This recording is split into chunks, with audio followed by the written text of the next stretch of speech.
The altar stood decorated with white roses and baby's breath, exactly as Rochelle Washington had planned for months. The afternoon sun streamed through the stained glass windows of the church, casting colorful patterns across the white runner that stretched down the aisle. 200 guests sat in the wooden pews, their whispers growing louder with each passing minute. Rochelle stood at the front of the church in her ivory wedding dress, a simple but elegant gown with lace sleeves that her mother had helped her choose. The dress had a flowing skirt and a sweetheart neckline. She wore her hair in soft curls that cascaded over her shoulders, and her makeup, done perfectly that morning by her sister Tamara, was now starting to streak from the tears she kept trying to hold back. 3 hours had passed since the ceremony was supposed to begin. Derek wasn't coming. Again. The first time it happened was 8 months ago. They had been dating for 2 years and Derek had proposed on a beach vacation. Everyone said they were perfect together. Rochelle worked as a nurse at County General Hospital, and Derek was a sales manager at a tech company. They had similar interests, laughed at the same movies, and their families got along well. The first wedding was supposed to be a small ceremony at the courthouse. Rochelle had taken the day off work, bought a new blue dress, and met her family at the courthouse steps. Derek never showed.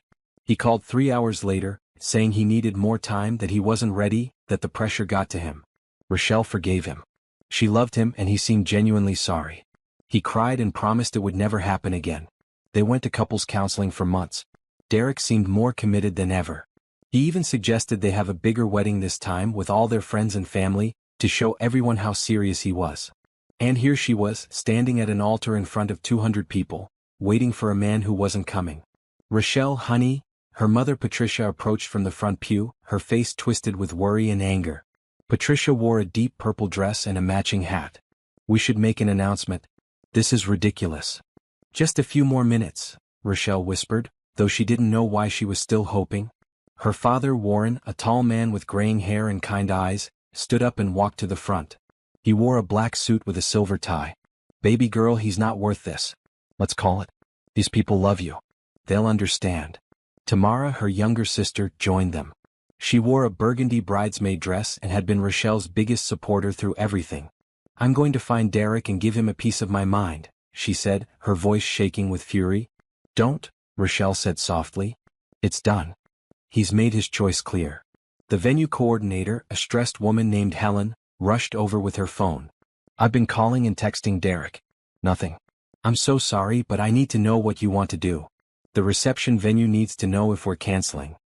Rochelle looked at all the faces staring at her. Friends from nursing school. Co-workers from the hospital. Derek's family, who looked just as confused and embarrassed as everyone else. Distant cousins who had traveled from other states. Her grandmother, who had flown in from Florida despite her arthritis. The humiliation was crushing. Not just because Derek didn't show up, but because this was the second time. Everyone knew. They had all given him another chance, believed in their love, supported their decision to try again. And now they were all witnessing her being abandoned again. "I'll make an announcement," Rochelle finally said, her voice barely audible. Her father shook his head. "I'll do it, sweetheart. You don't have to." "No, I need to," Rochelle insisted. She needed to take control of something, anything, in this nightmare. She walked slowly to the microphone that stood near the altar. The room fell silent. 200 pairs of eyes looked at her with pity, and that was almost worse than the abandonment itself. "Thank you all for coming today," Rochelle began, her voice cracking. She cleared her throat and tried again. "It seems that Derek has decided not to attend. I apologize for wasting your time and—" She couldn't finish. Tears streamed down her face, ruining what was left of her makeup. A little girl appeared suddenly at her side. She couldn't have been more than 7 years old, with light brown hair pulled into 2 pigtails. She wore a simple yellow dress with white flowers on it and white sandals. She looked up at Rochelle with big, curious green eyes. "Why are you crying?" the little girl asked innocently. Rochelle knelt down, grateful for the distraction from the crowd's stares. "I'm just having a bad day, sweetie." "My name is Sophie," the girl said. "Are you sad because that man didn't come?" "Yes," Rochelle admitted. There was something about the child's honest question that made it easier to speak the truth. "That's mean of him," Sophie said matter-of-factly. "My teacher says when you make a promise you should keep it." "Did he promise to come?" "He did. Then he should have come. My daddy always keeps his promises. He's been sitting in the back waiting for hours too." Rochelle glanced toward the back of the church. In the last row a man sat alone. He had dark blonde hair and wore a gray suit with a blue tie. He looked uncomfortable but hadn't left despite the obvious disaster unfolding. "Your daddy came to the wedding?" Rochelle asked, confused. She didn't remember inviting anyone with a young daughter. "He works with someone here," Sophie explained. "Mr. Johnson from his office. Daddy said we should come to support him. But then Mr. Johnson left after the first hour because he had another thing to go to. Daddy wanted to stay because he said leaving would be rude."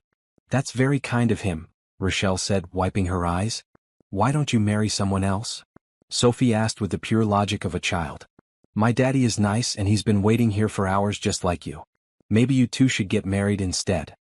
Under any other circumstances, Rochelle would have laughed at the absurdity. But standing there in her wedding dress, humiliated in front of everyone she knew, having been abandoned for the second time by a man she thought loved her, Sophie's innocent suggestion didn't seem quite as ridiculous as it should have. "Sweetheart, it doesn't work like that," Rochelle said gently. "Why not? Everyone's already here. The flowers are pretty. That man with the book is still waiting."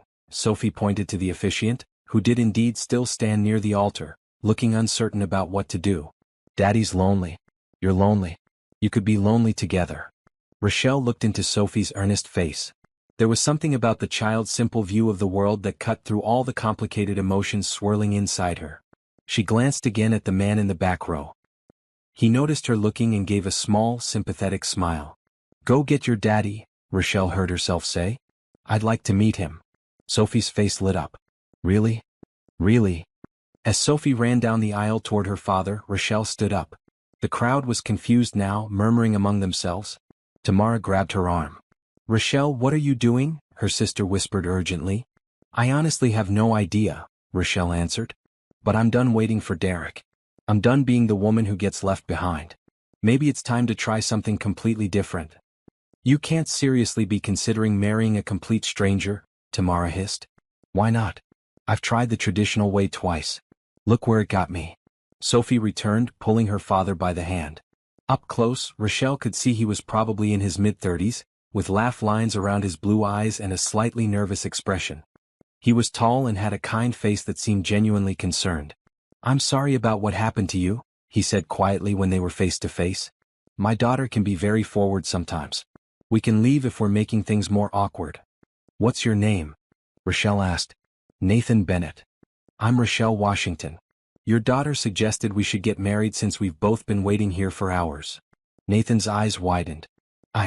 She didn't mean, we should probably go." "I'm really sorry." "Do you have somewhere you need to be?" Rochelle asked. "No, but..." "Are you married?" "No. My wife passed away 2 years ago." "I'm sorry." "Are you seeing anyone?" "No. Neither am I, apparently." They stared at each other for a long moment. The entire church had gone silent, watching this bizarre exchange. "This is crazy," Nathan finally said. "Completely," Rochelle agreed. "But I'm tired of playing it safe with my heart. I'm tired of waiting for people who don't show up. Your daughter is right. Everyone is here. The officiant is ready. We're both apparently available. What do you say?" Nathan looked at his daughter, who was bouncing excitedly on her toes, then back at Rochelle. "You don't know anything about me. I know you kept your word and stayed when you could have left. I know you raised a kind, brave little girl. I know you're not the man who left me standing here today. That's enough for now." Rochelle could not believe these words were coming out of her mouth, but she felt strangely calm.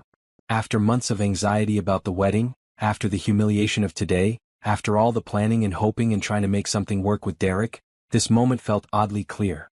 "If we do this," Nathan said slowly, "and I can't believe I'm actually considering this, but if we do this, we should at least talk first." "Really talk?" "Okay," Rochelle said. "Let's talk." Rochelle and Nathan moved to a small side room off the main sanctuary, leaving the confused guests behind.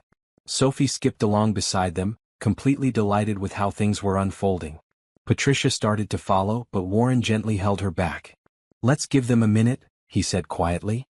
In the small room, which was usually used for prayer meetings, Rochelle and Nathan sat across from each other on folding chairs. Sophie sat on the floor between them, swinging her legs and humming softly. "I should start by saying I'm not crazy," Rochelle began. "That's what crazy people say," Nathan replied with a small smile. Rochelle laughed, and it felt good to laugh after the tears. "Fair point. Okay, let me try again. My name is Rochelle Washington. I'm 32 years old. I'm a registered nurse at County General, working in the emergency department. I've lived in this city my whole life. I have one sister, Tamara, who you briefly saw out there. My parents have been married for 35 years. That's a good foundation, Nathan said. I'm Nathan Bennett. I'm 34. I'm an architect at Morrison & Associates. I moved here 5 years ago from Seattle. Sophie's my only child. Her mother, Caroline, died in a car accident 2 years ago. It was raining and the roads were slick and a truck driver fell asleep at the wheel. I'm so sorry, Rochelle said, her heart aching for them. Thank you. It's been hard, especially for Sophie. She was only 5 when it happened.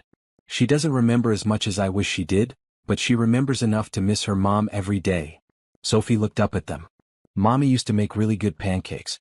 And she sang songs at bedtime. She did, Nathan confirmed, his voice thick with emotion. She was wonderful. Do you make pancakes? Sophie asked Rochelle directly. I do, Rochelle answered. I'm not sure if they're really good, but I make them. Can you sing? A little bit. Sophie nodded, satisfied with these answers. Why were you going to marry Derek? Nathan asked. If you don't mind me asking. Rochelle sighed. I thought I loved him. Maybe I did in some way. We met through mutual friends 3 years ago. He was charming and funny. He said all the right things. When he proposed, I was so happy. But then the first wedding happened or didn't happen and I should have walked away. But he apologized so much. He seemed so genuine. He went to counseling with me. He convinced me it was just cold feet, that it wouldn't happen again. But it did. Obviously. And this time is worse because I gave him a second chance. Everyone gave him a second chance. My family tried to talk me out of it, but I insisted he'd changed. I feel like such a fool. You're not a fool for believing in someone, Nathan said gently. That takes courage. Or stupidity. I prefer courage. They sat in silence for a moment.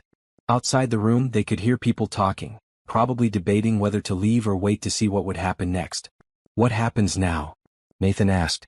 Do you actually want to marry me, a complete stranger, or was that just something you said in the heat of the moment? Rochelle took a deep breath. Here's the thing. I've been in relationships for most of my adult life. I've dated guys I knew well, took things slow, did everything the right way. And look where it got me. Twice left at the altar. Meanwhile, my grandmother married my grandfather after knowing him for 2 weeks, and they were together for 53 years before he passed.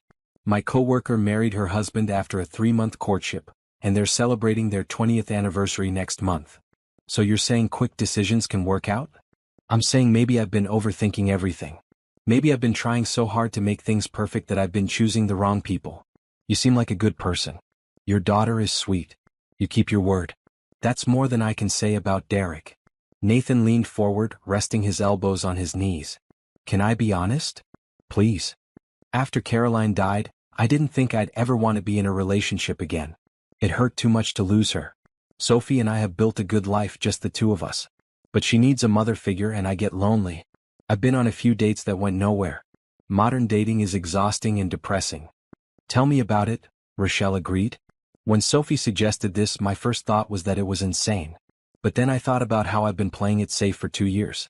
How I've been so afraid of getting hurt again that I haven't really lived. And here you are, this beautiful woman who just got her heart broken, and instead of falling apart, you're being brave enough to consider something totally unconventional. You think I'm beautiful? Rochelle asked, surprising herself with the question. Very, Nathan said, meeting her eyes. But more than that, I think you're strong. Anyone else would have run out of here crying. You're still standing. Barely. Still counts. Sophie stood up and walked over to Rochelle. Are you going to be my new mommy? Rochelle's heart clenched. Would you like that? Yes. You're pretty and you smell nice and you didn't get mad when I asked you questions. I could never get mad at you for asking questions, Rochelle said, touching Sophie's hair gently. Nathan watched them interact and something shifted in his expression. If we do this, he said carefully, we need to set some ground rules. Like what? We should date while we're married. Get to know each other properly. Take our time with the physical side of things. Keep separate bedrooms for a while. Make sure Sophie is comfortable with everything. And if it doesn't work out, we part as friends, no hard feelings. Those sound like reasonable rules, Rochelle said. I have one more. We have to be honest with each other. No games, no hiding feelings, no pretending things are okay when they're not. Deal. They shook hands and Sophie giggled at the formality of it. So we're really doing this? Rochelle asked. I think we are, Nathan replied. This is either the smartest or dumbest thing I've ever done. Let's hope for smart. They stood up and Nathan offered his arm. Shall we go tell everyone? Rochelle took his arm. Let's. When they emerged from the side room, the sanctuary was still full. Most people had stayed, too curious or too polite to leave. Patricia rushed over immediately. Rochelle Marie Washington, what is going on? Mom, Dad, everyone, Rochelle said, her voice stronger now. This is Nathan Bennett and his daughter Sophie. Nathan and I are getting married today. The room erupted in shocked whispers. Tamara's mouth fell open. You can't be serious, Patricia said. I am. I know it seems crazy, but I'm done waiting for the wrong person. Nathan is here. He's kind. He's willing. And honestly, what do I have to lose? The worst that can happen is it doesn't work out and I'm back where I started. But maybe, just maybe, it could work out. Warren studied Nathan carefully. Son, you understand my daughter just had her heart broken? This isn't some rebound situation where you take advantage of her vulnerability? No, sir, Nathan said firmly. I have a daughter who I love more than anything. I would never want someone to treat her poorly, so I won't treat your daughter poorly. I can't promise this will work, but I can promise I'll be respectful and honest. Warren looked at his wife, then at Rochelle. If you're sure, baby girl? I'm sure, Daddy. Patricia threw up her hands. This is the most ridiculous thing I've ever heard. But I suppose it can't be worse than Derek. She pointed at Nathan. You hurt my daughter and you'll answer to me. Understood, ma'am. Tamara pulled Rochelle aside. Are you absolutely certain about this? Like 100%? No, Rochelle admitted. I'm about 60% certain. But I was 100% certain about Derek and look how that turned out. Maybe it's time to trust my gut instead of my brain. Your gut says to marry a complete stranger? My gut says this man is different. Better. And his daughter is adorable. Tamara looked at Sophie, who waved enthusiastically. Okay, she is pretty cute.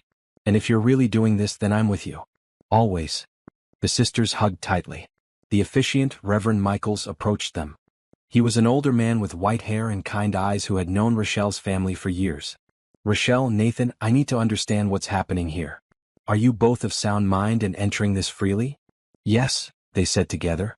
This isn't a joke or a reaction to being hurt? It might be a little bit of a reaction, Rochelle admitted. But it also feels right. I can't explain it better than that. Reverend Michaels looked at Nathan. And you? You're willing to marry this woman you just met? I am. I know it sounds insane, but sometimes life requires a leap of faith. Well, I can't say I've ever seen anything like this in 30 years of performing weddings, but if you're both certain, I'll do it. Marriage is about commitment and faith, no matter how it begins. Sophie tugged on Reverend Michael's robe. Can I be the flower girl? You absolutely can, he said with a smile. Nathan's family was called. His parents, George and Linda Bennett, lived 20 minutes away. His sister, Rachel, lived across town. They arrived in record time, confused but supportive. Linda hugged Sophie tightly, then looked at Rochelle with hopeful eyes. You're really going to marry my son? I am. Well, we've been praying for Nathan to find happiness again. I didn't expect it to happen quite like this, but God works in mysterious ways. George shook Nathan's hand. You sure about this, son? As sure as I can be, Dad. Rachel, who was 30 and worked as a teacher, pulled Nathan aside. This is crazy even for you. I know. But she seems nice and Sophie clearly likes her, so I'm going to support you. Just don't rush into anything physical until you know each other better. Trust me, we've already discussed boundaries. As the families talked and tried to process what was happening, Rochelle and Nathan stood together near the altar. The venue coordinator rushed around, making calls to the reception hall and the photographer, who had left but agreed to come back. Are you scared? Rochelle asked Nathan quietly. Terrified, he admitted. You? Same. But in a weird way, I'm also excited. Is that strange? Not at all. I feel it too. Like we're about to start an adventure. Sophie came running over. Daddy, can Rochelle live with us? That's the plan, sweetheart. In Mommy's room? Nathan and Rochelle exchanged glances. We'll figure out the details, Nathan said gently. But Rochelle will have her own space for now, okay? Okay. Can we have a dog? Let's take things one step at a time, Rochelle said with a laugh.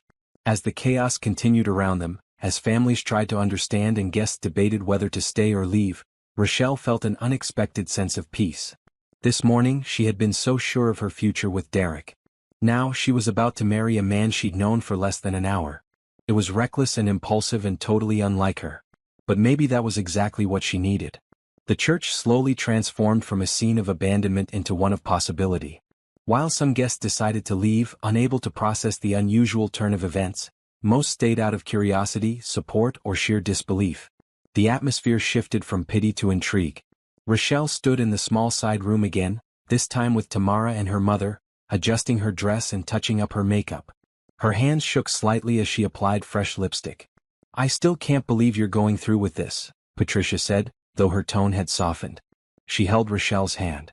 "But I see something in your eyes I haven't seen in a long time. You look alive." "I feel alive," Rochelle said.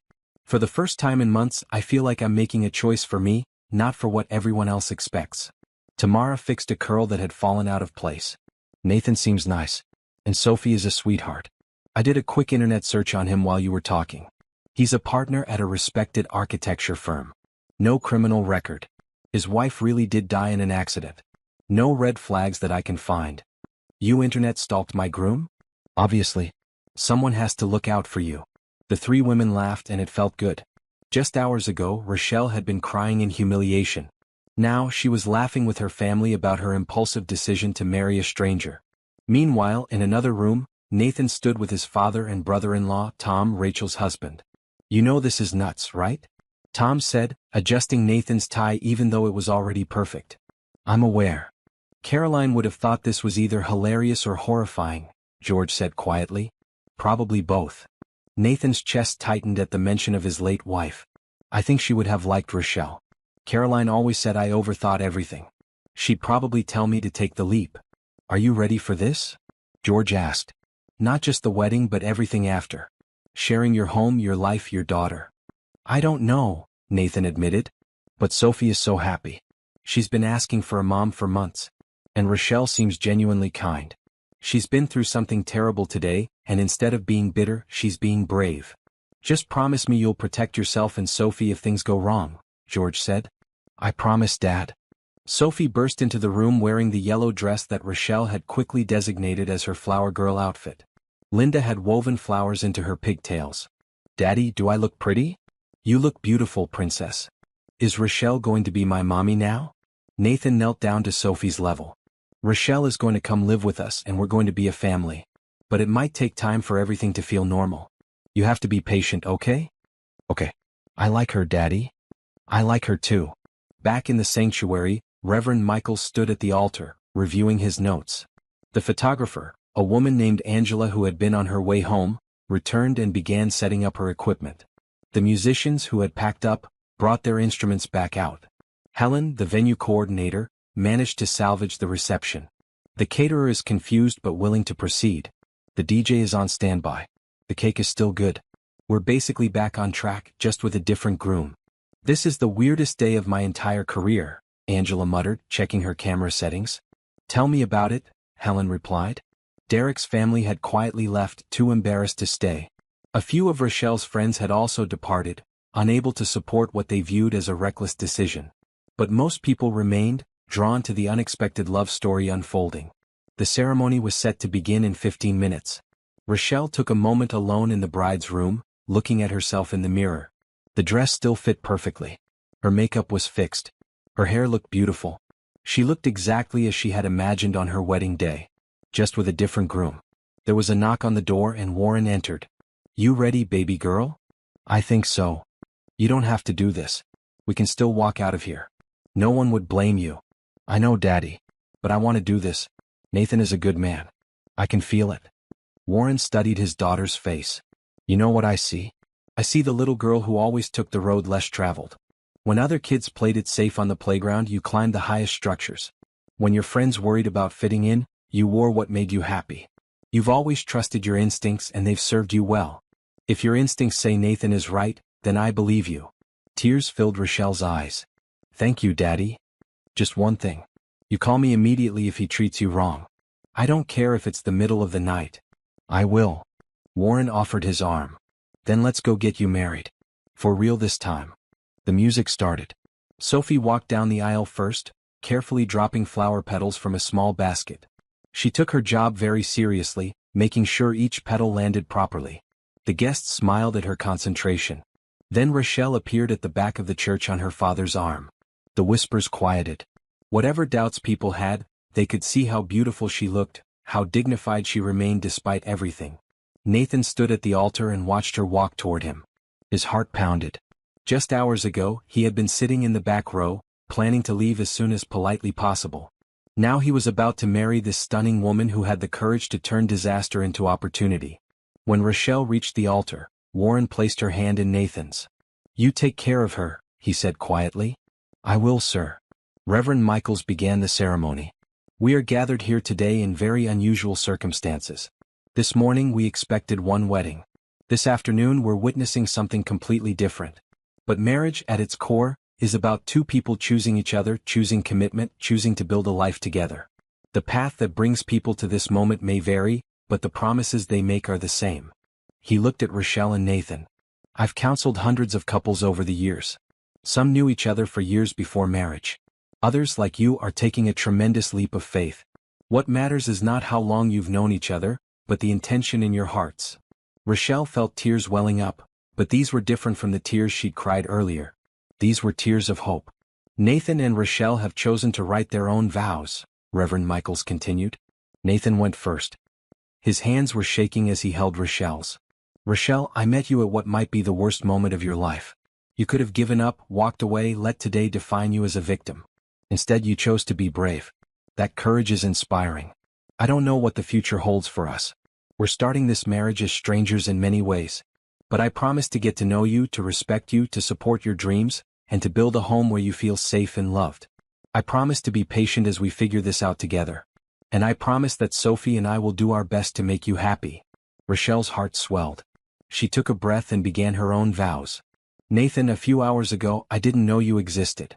Now I'm standing here promising you my life. That should terrify me, but it doesn't. When I look at you, I see kindness. When I see you with Sophie, I see love. When you agreed to this crazy idea, I saw someone willing to take a chance on something good. I promise to honor you, to be a partner you can count on, to love Sophie like she's my own, and to never take for granted the gift you're giving me today. The gift of a new beginning." Sophie, standing beside them holding the ring pillow, piped up. "I promise to be good too." The congregation laughed and the tension broke. Even Rochelle and Nathan smiled through their tears. Reverend Michaels blessed the rings. They were simple gold bands that Nathan's parents had rushed to buy from a nearby jewelry store. Nothing fancy, but they would work for now. "Nathan, do you take Rochelle to be your lawfully wedded wife, to have and to hold from this day forward, for better or worse, for richer or poorer, in sickness and in health, until death do you part?" "I do." "Rochelle, do you take Nathan to be your lawfully wedded husband, to have and to hold from this day forward, for better or worse, for richer or poorer, in sickness and in health, until death do you part?" Rochelle looked into Nathan's blue eyes. This was the moment. The point of no return. She could still back out, tell everyone this was a mistake, go home to her apartment alone. But when she looked at Nathan, she saw possibility. She saw a man who had kept his word when he could have left. She saw a father who clearly loved his daughter. She saw someone who had been through loss and come out the other side still able to be kind. "I do," she said clearly. "By the power vested in me, I now pronounce you husband and wife. Nathan, you may kiss your bride." Nathan leaned in slowly, giving Rochelle a chance to pull back if she wanted. She didn't. Their first kiss was gentle and brief, appropriate for two people who were still learning each other. But there was warmth in it, a promise of more to come. The congregation applauded. Some people cheered.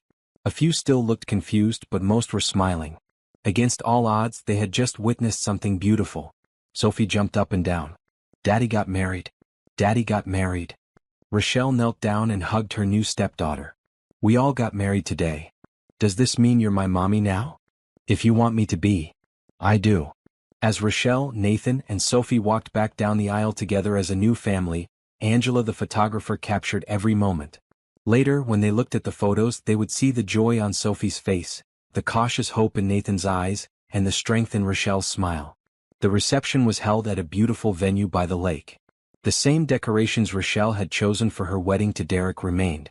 White tablecloths, centerpieces with roses and candles, fairy lights strung across the ceiling. But everything felt different now. During dinner, Nathan and Rochelle sat at the head table with Sophie between them. They talked quietly, learning basic things about each other. Favorite foods, colors, movies. Nathan learned that Rochelle was allergic to shellfish and loved old jazz music. Rochelle learned that Nathan built model buildings in his spare time and hated olives. "This is so strange," Rochelle whispered. "I'm married to you and I'm just now learning your favorite color." "Blue," Nathan said. "What's yours?" "Green." "Noted." When it was time for the first dance, Nathan led Rochelle to the dance floor. The DJ played "At Last" by Etta James, a song Rochelle had chosen months ago. In Derek's arms it would have felt like a lie. In Nathan's arms it felt like hope. "I'm not a great dancer," Nathan admitted as they swayed. "Neither am I. We can be bad at it together." They moved slowly, aware of everyone watching.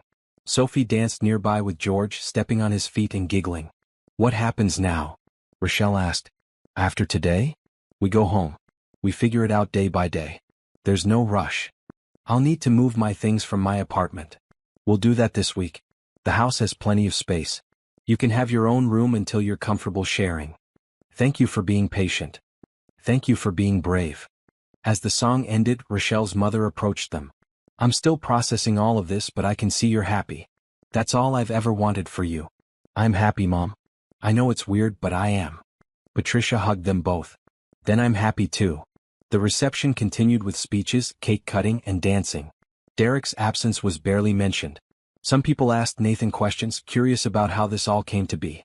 He answered honestly, saying he couldn't explain it except that sometimes life pushes you in unexpected directions. As the evening wound down, Rochelle and Nathan prepared to leave. Sophie had fallen asleep on a chair, exhausted from the excitement. Nathan carried her to his car while Rochelle said goodbye to her family. "You call me every day," Tamara insisted. "I need to know you're okay." "I will, I promise. And if he turns out to be secretly crazy, you come straight home." "He's not crazy. He's kind. Still. Promise me." "I promise." Rochelle got into Nathan's car, a practical sedan with Sophie's car seat in the back. The little girl was buckled in, sleeping peacefully. As Nathan drove through the city toward his home, Rochelle looked out the window at the streets she'd known her whole life. Everything was the same. But everything was different. She was married. To a man she'd met hours ago.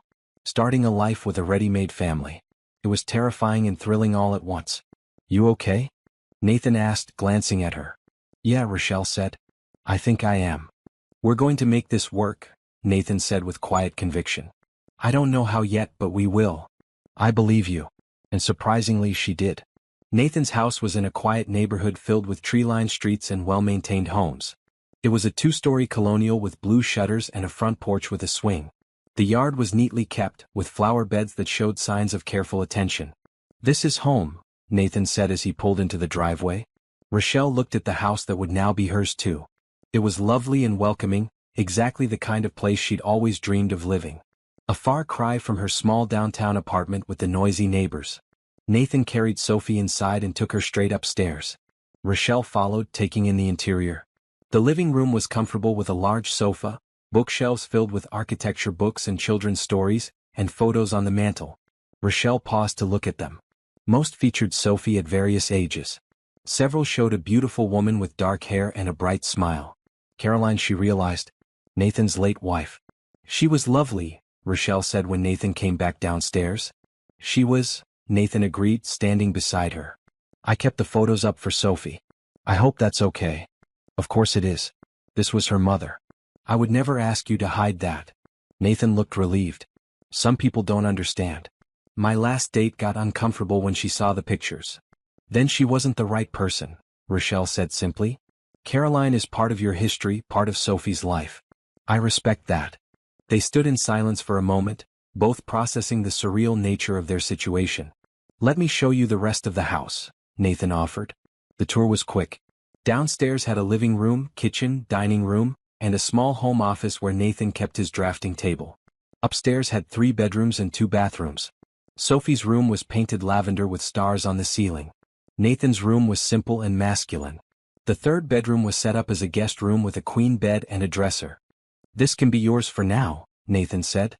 It's not much, but there's closet space and the bathroom across the hall will be yours. It's perfect, Rochelle said, sitting on the bed. It was comfortable, with a window overlooking the backyard. I'll help you move your things this week. Whatever doesn't fit, we'll make space. Nathan, can we talk about logistics? Money, bills, responsibilities? Nathan sat in the chair by the window. I was thinking about that on the drive here. I make a decent living as an architect. The house is paid off. It was Caroline's life insurance that allowed that. I can support us financially, but I don't expect you to quit your job if you don't want to. I don't want to quit. I love being a nurse. Then we split the household expenses proportionally based on our incomes. We set up a joint account for shared costs. You keep your own money for personal things. I have a good housekeeper who comes twice a week. Sophie is in second grade at the elementary school down the street. I usually drop her off and she takes the bus home. Our neighbor, Mrs. Chen, watches her until I get home from work. What about cooking? I'm terrible at it, Nathan admitted. We eat a lot of takeout and frozen meals. I can cook. I actually enjoy it. Really? That would be amazing. Sophie needs more home-cooked meals. They continued discussing practical matters. Schedules, household rules, expectations. It felt more like a business meeting than a conversation between newlyweds, but both of them found comfort in the concrete planning. What about Sophie? Rochelle asked. How do we handle discipline, rules, all of that? We figure it out together. I'm her dad, so I'll take the lead on big stuff, but I want your input. She needs stability and consistency. And what if she doesn't adjust well? What if she decides she doesn't want me here? Then we work through it. But I don't think that'll happen. Sophie's been lonely. She's wanted a mother figure for a long time. The fact that she's the one who suggested this whole thing tells me she's ready. Rochelle stood and walked to the window. The backyard had a swing set and a small garden. It was peaceful and quiet, a huge change from the sirens and traffic noise of her apartment. I can't believe this is my life now, she said softly. Nathan joined her at the window. Having second thoughts? No. Just processing. This morning I woke up thinking I was marrying Derek. Tonight I'm in a house with a husband and stepdaughter I didn't know existed. It's a lot. We can take it slow. No pressure to be anything other than roommates for a while if that's what you need.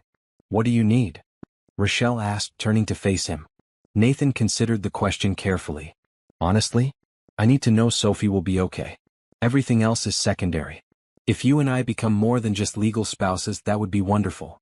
But my priority is my daughter. I understand. She's lucky to have you. I hope I'm doing right by her. They stood close together, the space between them charged with possibility and uncertainty. Neither moved to close the distance. It was too soon, too fast, despite the fact they were legally married.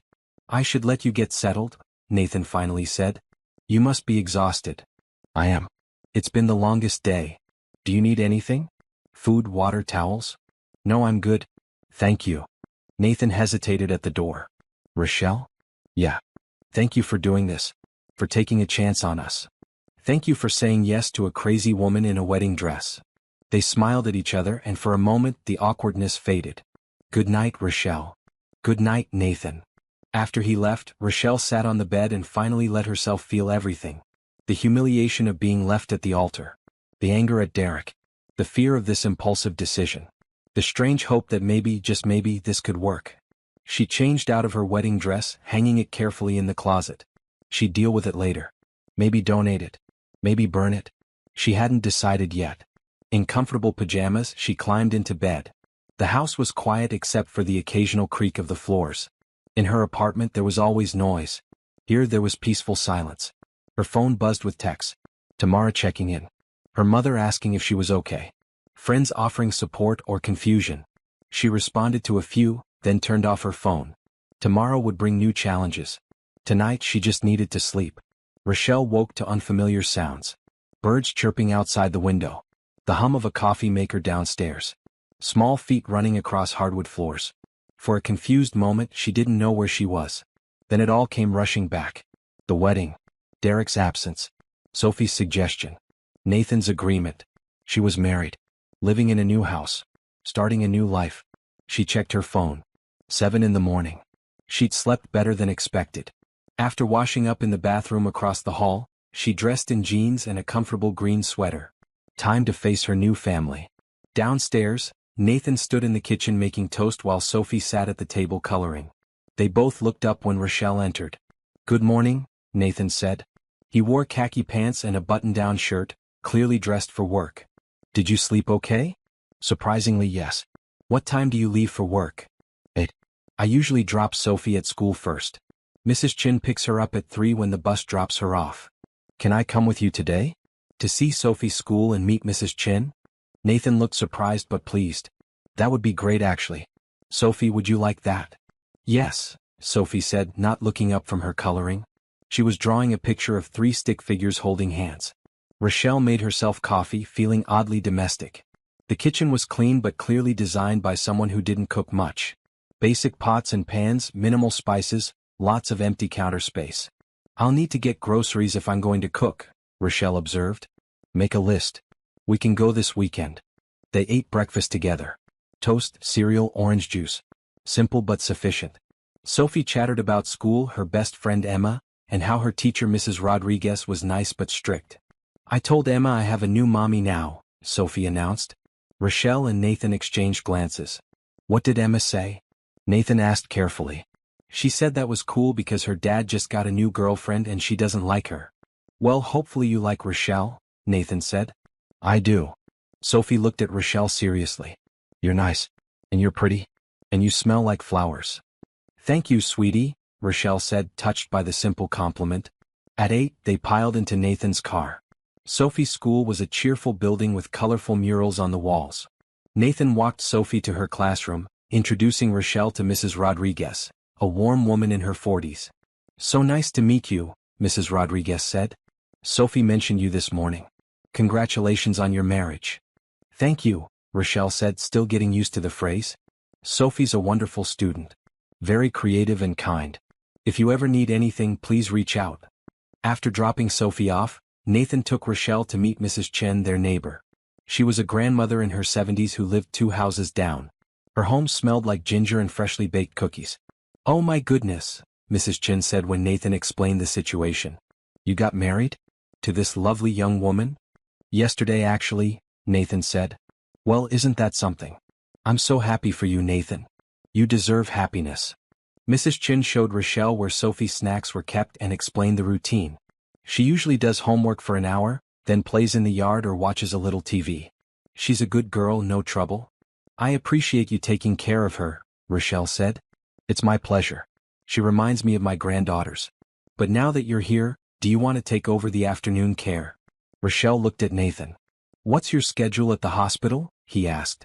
I work 3 12-hour shifts a week. Tuesday, Wednesday, Thursday. I'm off the other days. Then maybe on your days off you pick up Sophie? Nathan suggested. Mrs. Chin can still help on the days you work? That works perfectly, Mrs. Chin agreed. After leaving Mrs. Chin, Nathan drove Rochelle to her apartment so she could start packing. The apartment felt smaller than she remembered. Lived in but temporary. She'd rented it 3 years ago, never thinking of it as permanent. I don't have much furniture, Rochelle said, looking around. Most of this came with the place. I have my clothes, books, some kitchen stuff, personal items. That's about it. Pack what you want to keep. We'll donate the rest. They spent the morning boxing up Rochelle's life. Nathan proved to be efficient and organized, labeling boxes and stacking them carefully. They talked while they worked, sharing stories. Nathan told her about growing up in Seattle, moving here for the job opportunity, meeting Caroline at a coffee shop. She spilled her latte all over my laptop, Nathan recalled with a smile. Felt terrible about it. Insisted on buying me a new one. I said dinner would be sufficient payment instead. She agreed and the rest is history. It sounds like you loved her very much, Rochelle said gently. I did. She was my best friend. Losing her was the hardest thing I've ever experienced. Some days I still can't believe she's gone. Sophie looks like her. She does. Same eyes, same smile. It's a blessing and a curse. I love seeing Caroline in her, but it also hurts. Rochelle packed her nursing textbooks carefully. I was engaged once before Derek. 5 years ago. His name was Anthony. We'd been together since college. But 6 months before the wedding he cheated on me with a coworker. Called off the engagement, said he wasn't ready for commitment. Then he married the coworker 3 months later. I'm sorry. That must have hurt. It did. Made me question everything. When Derek came along I thought he was different. Clearly I was wrong twice. 3rd time's the charm? Nathan offered. I hope so. By afternoon, most of Rochelle's belongings were packed. They loaded the boxes into Nathan's car and made several trips to the house. Rochelle's clothes filled the closet in her new room. Her books joined Nathan's on the living room shelves. Her kitchen equipment found a home in cabinets that had been mostly empty. When it was time to pick up Sophie, Rochelle joined Nathan. Sophie ran out of school with a big smile, clutching a paper. "Look what I made," Sophie said, thrusting the paper at Rochelle. It was a family portrait. 3 stick figures labeled Daddy, Sophie, and Rochelle. They stood in front of a blue house under a smiling sun. "It's beautiful," Rochelle said, her heart warming. "Can we hang it on the refrigerator?" "Yes." That night, Rochelle cooked her first meal in her new home. Nothing fancy, just spaghetti with marinara sauce and a salad. But Nathan and Sophie ate like it was gourmet food. "This is so good," Nathan said. "We haven't had homemade pasta in forever." "Mommy used to make pasta," Sophie said. "But hers had lots of vegetables and I didn't like it." "Did you like this pasta?" Rochelle asked. "Yes." "Can we have it again?" "Absolutely." After dinner, they settled into an evening routine. Sophie did homework at the kitchen table while Rochelle cleaned up. Nathan worked in his office on a project. Around 8, Nathan gave Sophie a bath and put her to bed. Rochelle could hear him reading a bedtime story, his voice gentle and patient. When he came back downstairs, Rochelle was curled up on the couch with a book. "She wants you to say goodnight," Nathan said. "Really? Really?" Rochelle went upstairs to Sophie's room. The little girl was tucked into bed, surrounded by stuffed animals. "Good night, Sophie," Rochelle said from the doorway. "Can you come sit?" Sophie asked. Rochelle sat on the edge of the bed. "Did you have a good day?" "Yes. School was fun. Emma said you're really pretty." "That's sweet of her." "Are you staying forever?" Sophie asked, her voice suddenly small. "That's the plan." "Promise?" Rochelle hesitated. She couldn't promise forever. Who could? But looking at Sophie's hopeful face, she couldn't say that either. "I promise to try my very best," Rochelle said. "How's that?" "Okay." Sophie reached up and hugged her. "I love you." Rochelle's breath caught. It was so fast, so innocent, so pure. "I love you too, sweetheart." When Rochelle came back downstairs, tears were in her eyes. "She say something?" Nathan asked. "She said she loves me." "She meant it?" "Sophie doesn't say things she doesn't feel." They sat together on the couch, the TV playing quietly in the background. It felt surprisingly comfortable, considering they were still essentially strangers. "How are you doing with all this?" Nathan asked. "Honestly, it's strange but good strange. I keep expecting to wake up and find out yesterday was a dream." "Same here. But I'm glad it's real." "Me too." Have you ever wondered if the bravest thing you can do is let go of a plan that's not working? Before we continue with Rochelle and Nathan's story, I'd love to hear your thoughts. Please take a moment to subscribe to see how their unconventional marriage unfolds, and comment below about a time you took a leap of faith. Did it work out? Your stories inspire me to keep sharing these heartwarming tales. Now let's see what happens next. Over the next few days they fell into a rhythm. Rochelle worked her hospital shifts. Nathan went to his office. Sophie went to school. On the days Rochelle was off, she picked up Sophie and they spent the afternoons together. They baked cookies, did crafts, played in the backyard. Rochelle learned that Sophie loved dinosaurs and outer space. She was afraid of thunderstorms and the dark. Her favorite food was macaroni and cheese. She missed her mother but was happy to have Rochelle. Nathan learned that Rochelle hummed when she cooked. She read medical journals for fun. She was terrible at video games but tried anyway because Sophie loved them. She cried at commercials but stayed calm during emergencies. They learned each other's rhythms. Nathan was a morning person who woke up at 6. Rochelle was a night owl who stayed up past midnight reading. Nathan liked his coffee black. Rochelle needed cream and sugar. Nathan was neat and organized. Rochelle was more relaxed about clutter. They didn't fight. There were moments of awkwardness, times when they bumped into each other in the narrow bathroom hallway or reached for the same plate. But they navigated these moments with humor and grace. On Sunday, 1 week after their unexpected wedding, they had brunch together. Rochelle made pancakes, remembering how Sophie said her mother used to make them. "These are really good," Sophie declared, syrup dripping down her chin. "I'm glad you like them." "Not as good as Mommy's but still good." Rochelle glanced at Nathan, wondering if this comparison would hurt. But he smiled.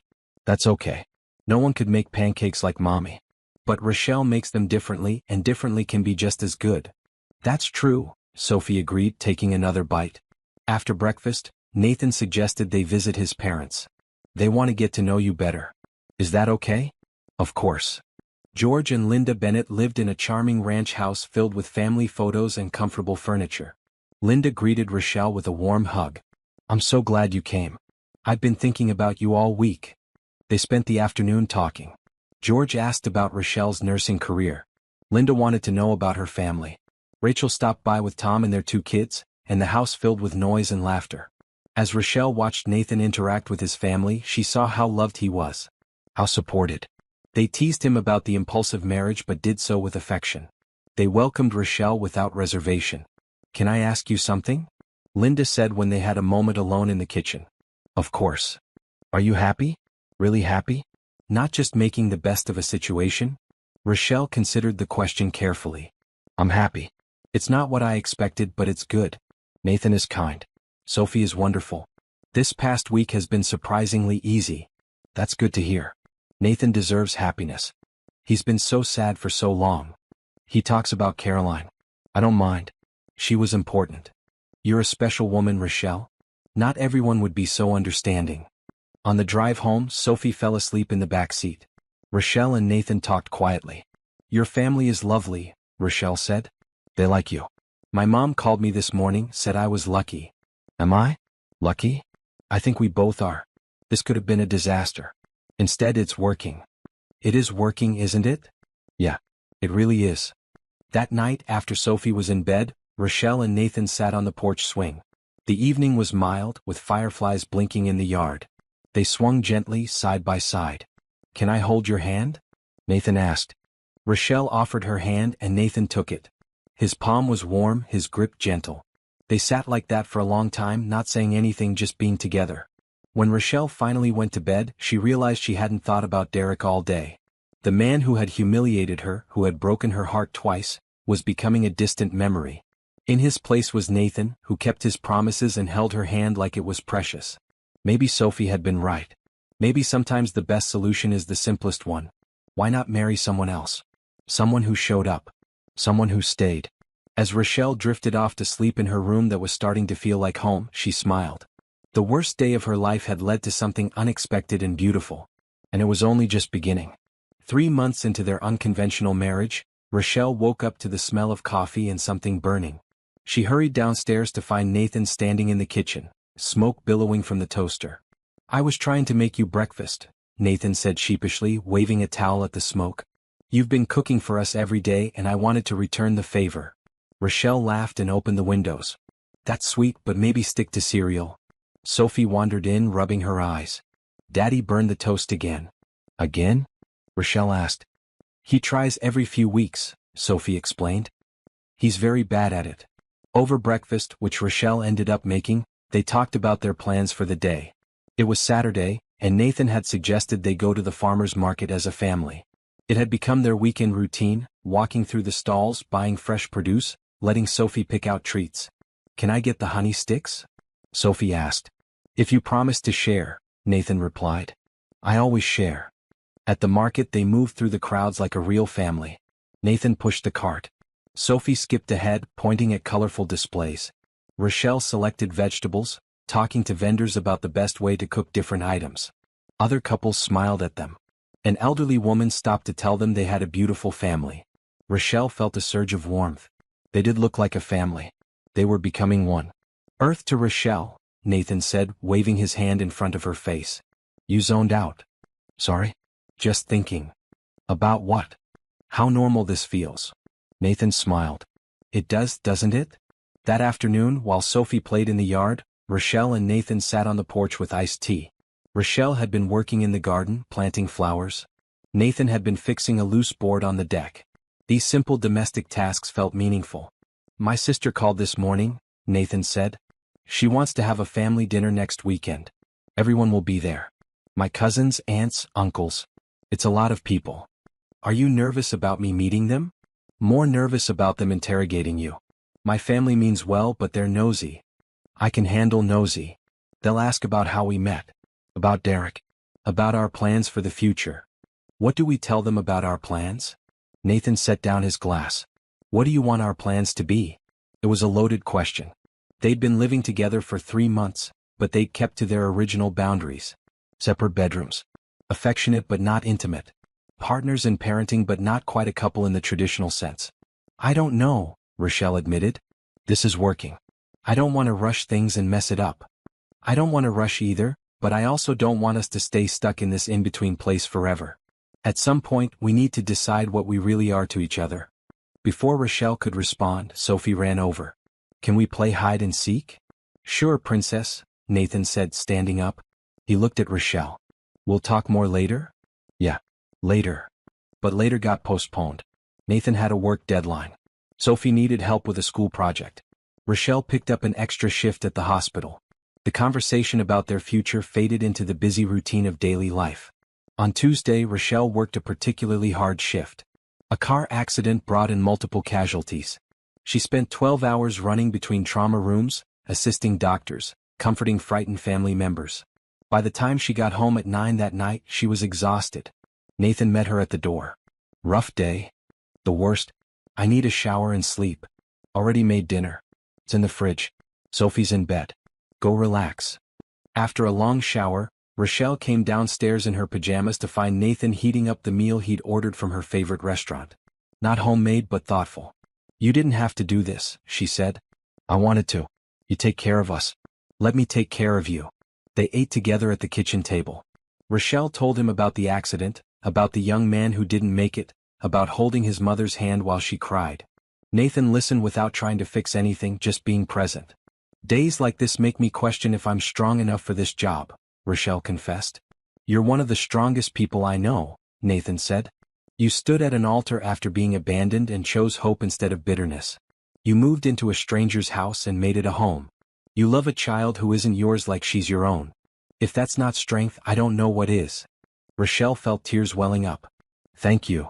Nathan reached across the table and took her hand. I mean it, Rochelle. You're remarkable. Something shifted in that moment. The way he looked at her, the warmth in his touch, the sincerity in his voice. It wasn't the first time Nathan had been kind, but this felt different. Deeper. Nathan, Rochelle started but didn't know how to finish. I know, he said softly. Me too. They sat holding hands across the table, the kitchen quiet except for the hum of the refrigerator. Neither wanted to move to break the spell. Sophie's voice called from upstairs. Daddy, I had a bad dream. Nathan sighed. Duty calls. I'll go, Rochelle offered. You sure? You're tired? I'm sure. Rochelle went upstairs and found Sophie sitting up in bed, tears on her cheeks. Hey sweetie, what was the dream about? Mommy was calling me but I couldn't find her. Then you left too and I was all alone. Rochelle's heart broke. She climbed into bed beside Sophie and held her close. I'm not leaving. Neither is Daddy. We're right here. Promise? I promise. Want me to stay until you fall asleep? Sophie nodded and snuggled against Rochelle. Within minutes she was breathing evenly, back asleep. But Rochelle stayed, stroking her hair, marveling at how much she'd come to love this child. When she finally went back downstairs, Nathan was washing dishes. She okay? Yeah. Bad dream. She's asleep now. Thank you for being there for her. It means everything to me. Rochelle helped dry the dishes. They worked side by side, a comfortable silence between them. When they finished, Nathan turned to face her. Can I ask you something? Anything. Do you ever regret it? Marrying me? No. Never. Do you? Not even for a second. He stepped closer. I think I'm falling in love with you, Rochelle. Her breath caught. She'd felt it too but hadn't been brave enough to say it. I think I'm falling for you too. Nathan cupped her face gently. Can I kiss you? Like really kiss you? Yes. Their first real kiss was everything. Tender and passionate, sweet and urgent. When they finally pulled apart, both were breathless. Wow, Rochelle whispered. Yeah. Wow.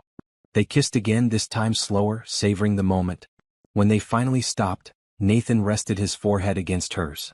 We should probably take this slow, he said. Probably. But I really want to kiss you again. So do it. They stayed in the kitchen until late, talking and kissing, finally acknowledging what had been building between them. The arrangement that had started as practical had become something real. Something beautiful. I should go to bed, Rochelle finally said, though she didn't move. I should too. But I don't want to. Then don't. Stay with me a little longer. They moved to the living room couch, Rochelle curled against Nathan's side. They talked about everything and nothing. Their childhoods, their dreams, their fears. By the time they finally said goodnight, the sun was starting to rise. Rochelle went to bed happy. For the first time since the wedding, she felt like they were truly married. Not just legally but emotionally. They were building something real. 6 months after the spontaneous wedding, Rochelle stood in front of her closet, trying to decide what to wear for her first real date with Nathan. It felt absurd, getting nervous about a date with her own husband, but here she was. "The blue dress," Sophie called from the doorway. "You think so?" "Yes. Daddy likes blue and you look like a princess in it." Rochelle pulled out the royal blue dress. It was simple but elegant, hitting just above the knee with a fitted waist. She'd bought it months ago but never had occasion to wear it. "Okay, blue dress it is." Sophie sat on the bed watching as Rochelle did her makeup. "Where is Daddy taking you?" "To a restaurant downtown. Then maybe a movie." "Like a real date?" "Like a real date. Does this mean you're boyfriend and girlfriend now?" Rochelle smiled. "Something like that." "Good. Emma's dad and his girlfriend kiss all the time. It's gross, but Emma says it means they love each other." "Your dad and I do love each other." "I know. I can tell. You smile at each other a lot." Nathan appeared at the door, dressed in a dark suit. "You look beautiful," he said to Rochelle. "So do you. Handsome, I mean." Sophie giggled. "You're both being silly." George and Linda came over to watch Sophie. Linda hugged Rochelle. "Have a wonderful time. You both deserve this." The restaurant Nathan chose was intimate and romantic, with candlelight and soft music. They sat across from each other and it felt both familiar and new. They'd shared hundreds of meals together but never like this. Never as a couple on a date. "I'm nervous," Rochelle admitted. "Me too. Isn't that strange? We live together, we're raising a child together, but I'm nervous about a date. Maybe because this makes it real. Before, we could always say it was just an arrangement. Now we're choosing this." Nathan reached across the table and took her hand. "I'm glad we're choosing this." Over dinner they talked about their past relationships. Nathan shared stories about Caroline, the good and the hard. Rochelle talked about Anthony and Derek, about the patterns she'd fallen into. "I think I was always trying to make people love me," Rochelle said. "I thought if I was perfect enough, good enough, they'd stay. But Derek left anyway. Twice. His loss was my gain," Nathan said. "If he'd shown up that day, I wouldn't have you." "Do you think Sophie would have suggested you marry someone else if I hadn't been there?" "Probably. She'd been asking me to find her a new mom for months. But I'm glad it was you." After dinner they skipped the movie and walked along the riverfront. The night was cool and Nathan put his jacket around Rochelle's shoulders. "I need to tell you something," Nathan said as they walked. "After Caroline died, I didn't think I could ever love anyone again. The pain of losing her was so intense that I decided it was safer to be alone. But then you came into my life, and you've shown me that love doesn't have to be terrifying. It can be safe and warm and steady." "You've shown me that not all men leave," Rochelle replied. "Every day you stay, every promise you keep, you're healing something in me that Derek broke." They stopped walking and faced each other. The river flowed behind them, moonlight reflecting off the water. "I love you, Rochelle Washington Bennett," Nathan said. "Not because you're convenient or because Sophie needs a mom. I love you because you're kind and brave and funny. Because you make our house a home. Because you've taken a chance on me and Sophie, and you've never once made us feel like a burden." Rochelle's eyes filled with tears. "I love you too, Nathan. I didn't think I could after Derek, but I do. You've shown me what real commitment looks like. What real partnership feels like." They kissed under the stars and it felt like a promise. A new beginning built on the strange foundation of their hasty wedding. When they got home, George and Linda were getting ready to leave. Sophie was already asleep. "Did you have a good time?" Linda asked. "The best," Rochelle confirmed. After his parents left, Nathan and Rochelle sat on the couch. Neither wanted the night to end. "What happens now?" Rochelle asked. "What do you want to happen?" "I want us to be a real couple. Not just roommates who are legally married." "I want that too. But I'm also scared. What if we rush things and mess up what we've built?" Nathan pulled her close. "Then we communicate. We talk about our fears. We go to counseling if we need to. We don't give up at the first sign of trouble." "You make it sound so simple." "It's not simple. But it's worth it." Over the next few weeks, they navigated their evolving relationship. They started sitting closer on the couch. Holding hands more often. Kissing goodbye in the mornings. Small gestures that felt significant. One evening, Nathan knocked on Rochelle's bedroom door. "Can we talk?" "Of course." Nathan sat on her bed looking nervous. "I was thinking maybe we could start sharing a room. Not tomorrow but soon. When you're ready. Rochelle's heart raced. I think I might be ready soon. There's no rush. I just wanted you to know I'm thinking about it. I'm thinking about it too. They decided to take it slow. Rochelle started spending some nights in Nathan's room, just sleeping beside him, getting used to sharing space. It felt intimate and comfortable. Nathan was a respectful partner, never pushing for more than Rochelle was ready to give. This is nice, Rochelle said one night, lying in Nathan's arms. Just being close. It is. I've missed this. Not the physical stuff, just the closeness. Having someone to hold. I never had this with Derek. He was always in a rush. Everything was always about moving forward, checking boxes. Be together for a year, get engaged, plan the wedding. He never just existed with me in the moment. I'm glad I can give you that. Sophie adjusted well to the changes. She noticed that Rochelle now slept in Daddy's room sometimes, but she didn't seem concerned. If anything, she was happier, sensing that the adults in her life were more content. At school, Sophie told her teacher that her family was the best. Mrs. Rodriguez mentioned it during pickup one day. Sophie talks about you all the time, she told Rochelle. She's a different child than she was at the beginning of the year. More confident, more joyful. That means a lot to hear, Rochelle said, tears in her eyes. One Saturday morning, Rochelle woke up in Nathan's bed to find Sophie had crawled in between them. Good morning, Sophie whispered. Morning, sweetheart. Bad dream? No. I just wanted to be with you and Daddy. They lay there together, a cozy pile of limbs and love. Nathan woke up and smiled at the sight. Best way to wake up, he said. After breakfast, they decided to tackle a project together. The backyard garden needed weeding, and Sophie wanted to plant sunflowers. They spent the afternoon in the dirt, laughing and working side by side. I love our family, Sophie announced, scooping dirt into a hole. Me too, Rochelle and Nathan said together. That evening, after Sophie was in bed, they sat in the backyard looking at the stars. I never imagined this, Rochelle said. 6 months ago I was crying in a wedding dress. Now I'm happier than I've ever been.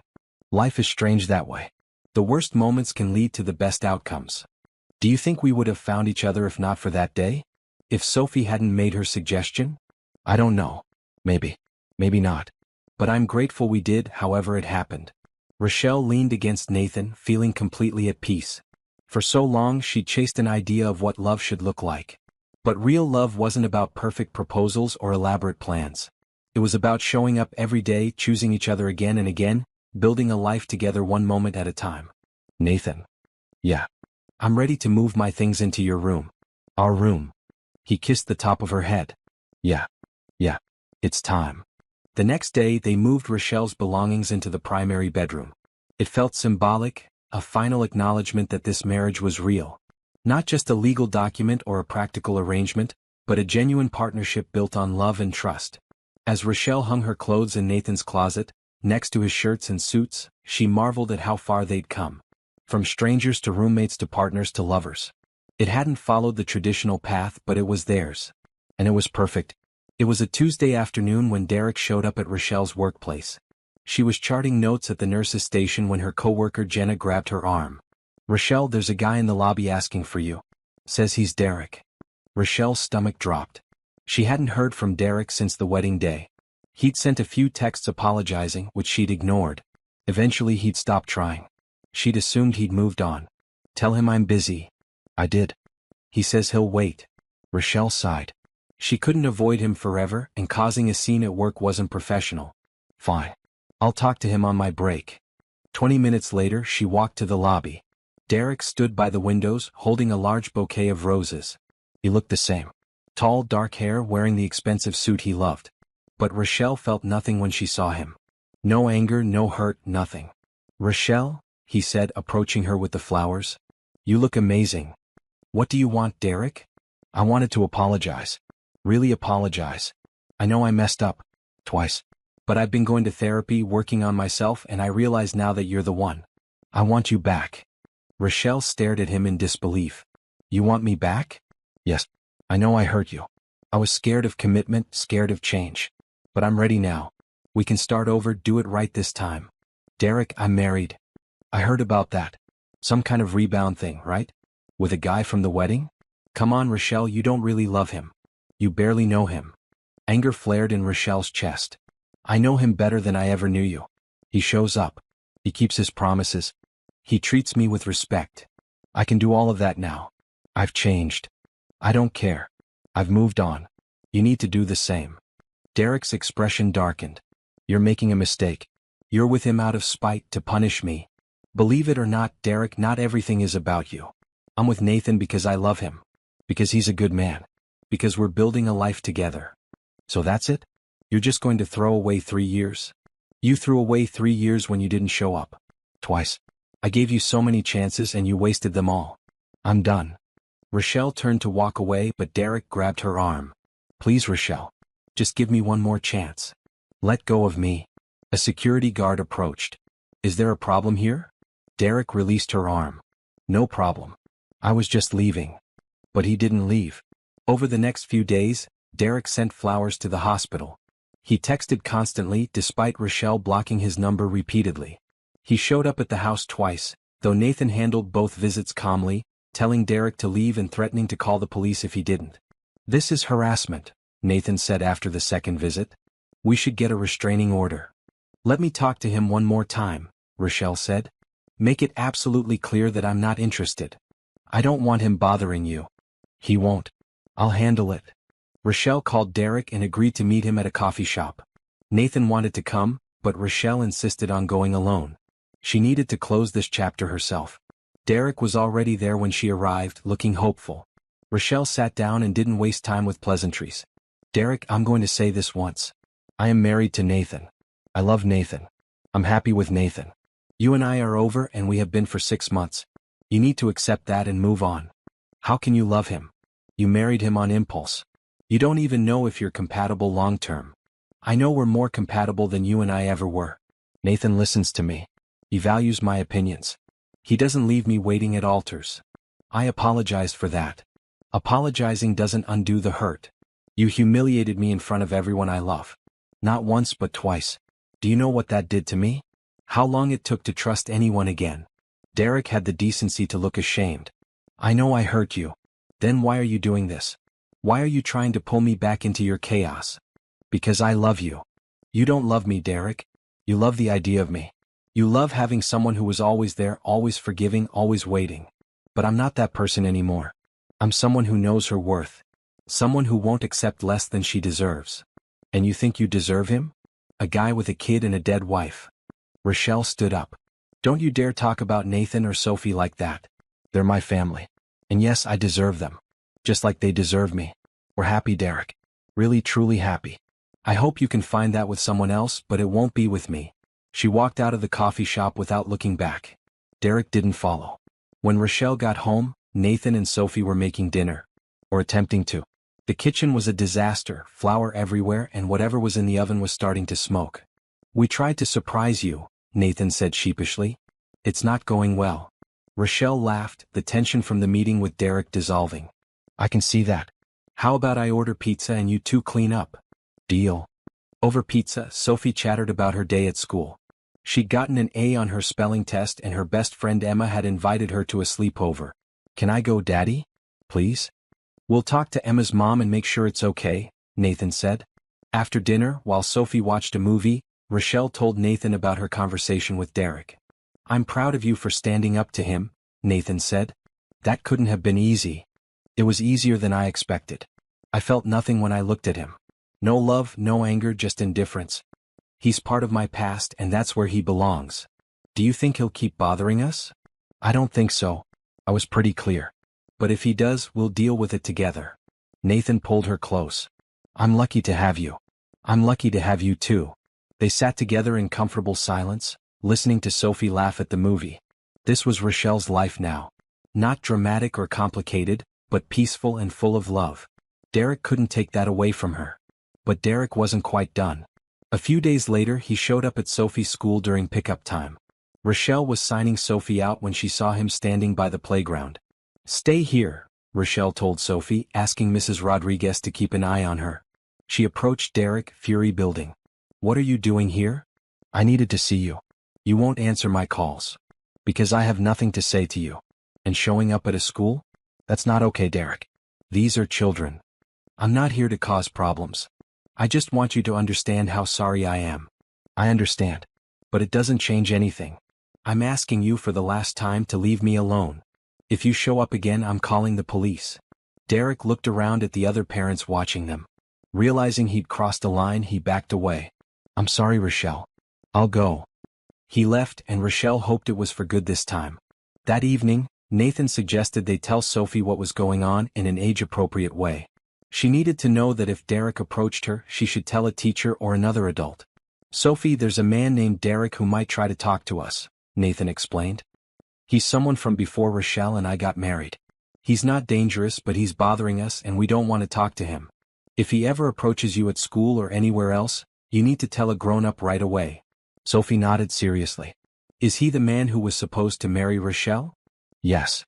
Why does he want to talk to her now? Because he made a mistake and wants another chance. But sometimes you don't get another chance when you hurt someone. Like if I broke my friend's toy on purpose. She might not want to be friends anymore. Exactly like that. I'm glad you and Rochelle got married instead, Sophie said. He seems mean. Rochelle hugged her. He's not mean, just confused. But you're right. I'm glad I married your daddy too. Over the next week, Derek didn't return. Rochelle began to relax, hoping he'd finally gotten the message. She changed her number just in case and increased privacy settings on her social media. Nathan was supportive but watchful. He walked Rochelle to her car after shifts. He checked in throughout the day. He made sure Sophie's school had photos of Derek and instructions not to release Sophie to anyone except listed family members. Am I overreacting? Nathan asked one evening. No. You're protecting your family. That's what good husbands and fathers do. The crisis seemed to be over. Derek faded back into the past where he belonged. And Rochelle felt more secure in her present than ever before. She had a husband who stood by her. A daughter who loved her. A life that felt genuine and earned. Derek had given her nothing but heartache. Nathan had given her everything. The spring play at Sophie's school was a production of The Lion King. Sophie had been cast as a baby monkey, which she was thrilled about. She'd been practicing her lines for weeks, and Rochelle and Nathan had helped her make a costume. The auditorium was packed with parents, grandparents, and siblings. George and Linda sat with Rochelle and Nathan in the third row, eager to watch their granddaughter perform. Tamara and Patricia came too, having grown fond of Sophie. The lights dimmed and the play began. Sophie was adorable in her monkey costume, speaking her lines clearly and even adding a little dance that wasn't in the script. Everyone laughed and applauded. During intermission, Rochelle went to the lobby to get water. She was standing in line when Derek appeared beside her. Hello, Rochelle. Her blood ran cold. What are you doing here? I knew you'd be here. Sophie's play. I saw the flyer at the coffee shop near your house. You need to leave. Now. I just want to talk. We have nothing to talk about. You're making this worse for yourself. Nathan appeared, having come looking for Rochelle when she didn't return. He saw Derek and immediately positioned himself between them. You need to go, Nathan said calmly. I'm not causing trouble. I'm just trying to talk to my ex. She's not your ex. She's my wife. And she's asked you to leave her alone multiple times. This is a public event. I have as much right to be here as you do. Actually, you don't. You're not a parent at this school. I'm calling security. Derek's expression shifted from pleading to angry. You think you're so much better than me? You swooped in when she was vulnerable and convinced her to marry you. That's manipulation. No, Nathan said, his voice still calm but firm. That's opportunity. I showed up. You didn't. You had your chance. Multiple chances. You blew them all. People in the lobby were starting to stare.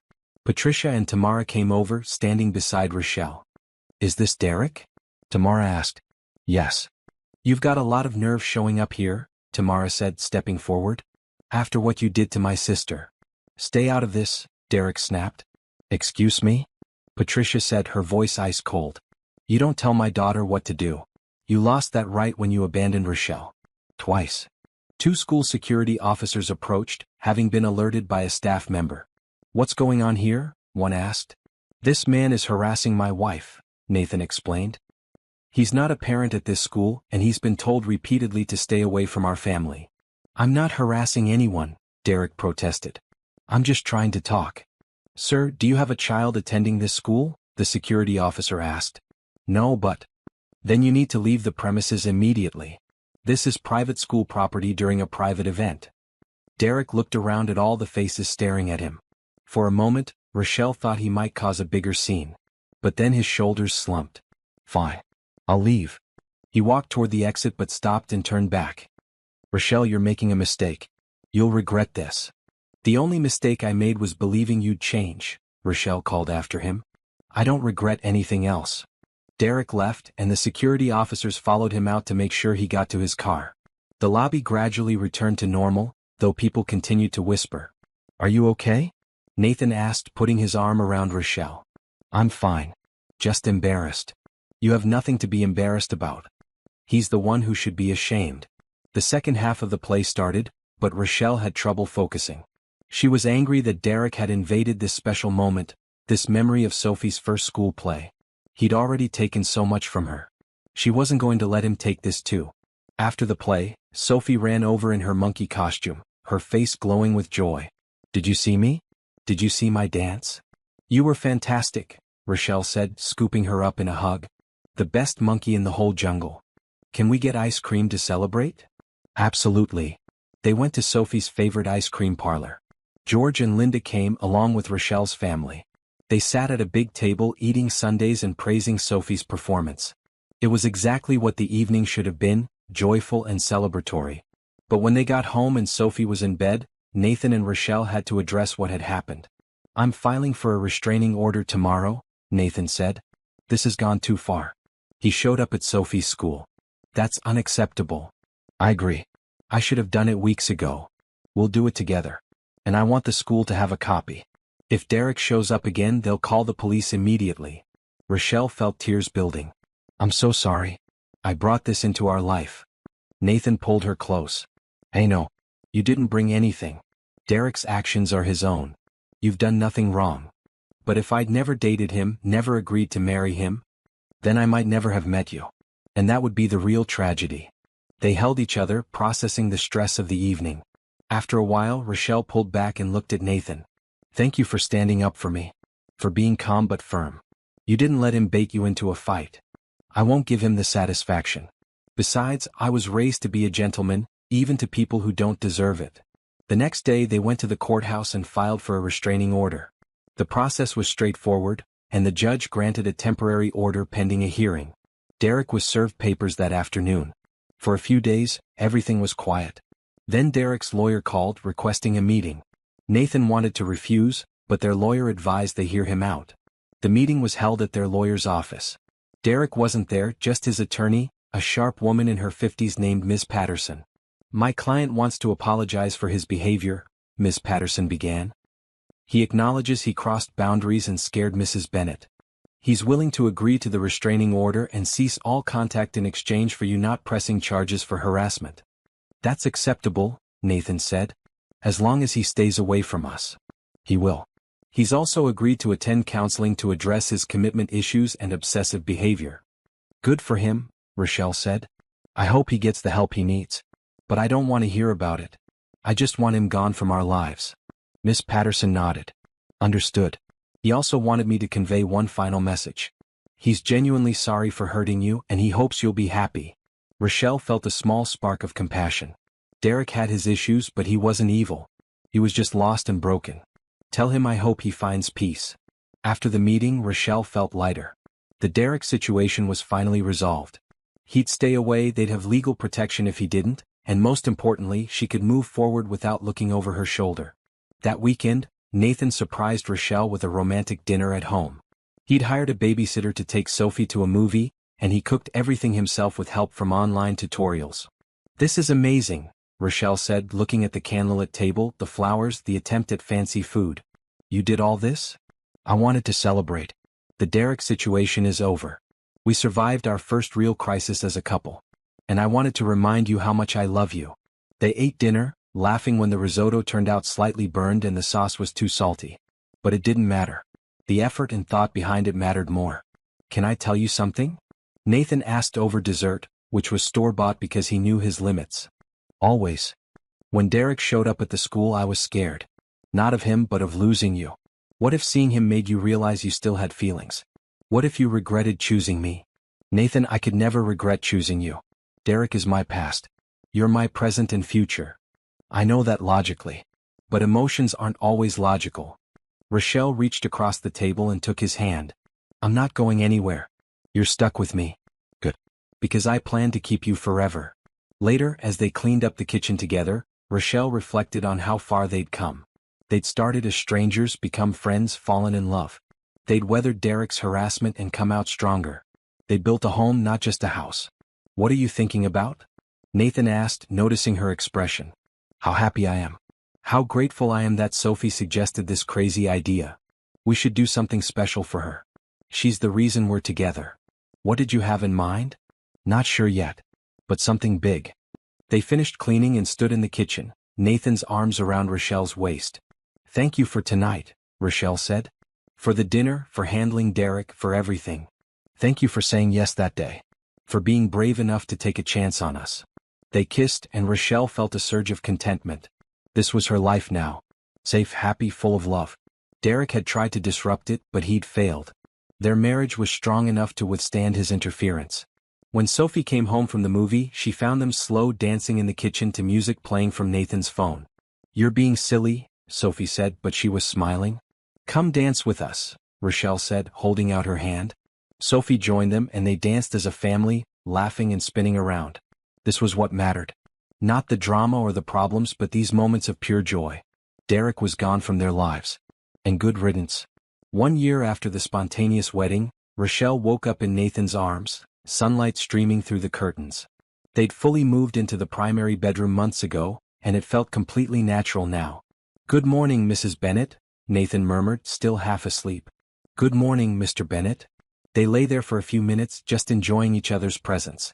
Sophie's footsteps thundered down the hall, and she burst into the room. It's your anniversary, she announced, jumping onto the bed. It is, Nathan confirmed, catching her as she bounced. Are you having a party? A small one, Rochelle said. Tonight at Grandma and Grandpa's house. Can I wear my fancy dress? Absolutely. Sophie ran off to find the dress in question, leaving Rochelle and Nathan alone again. I can't believe it's been a year, Rochelle said. It feels like yesterday and forever ago at the same time. I know what you mean. Are you happy? I'm more than happy. I'm content, fulfilled, loved. Everything I never thought I'd have. Nathan kissed her forehead. Same here. Over breakfast they talked about the past year. The ups and downs, the adjustments, the growth. It hadn't been perfect, but it had been real. I was thinking, Nathan said, about the vow renewal we've been discussing. What if we did it today? On our actual anniversary? Today? But we haven't planned anything. We don't need a big event. Just us, our families, the same place where we first got married. Keep it simple and meaningful. Rochelle considered it.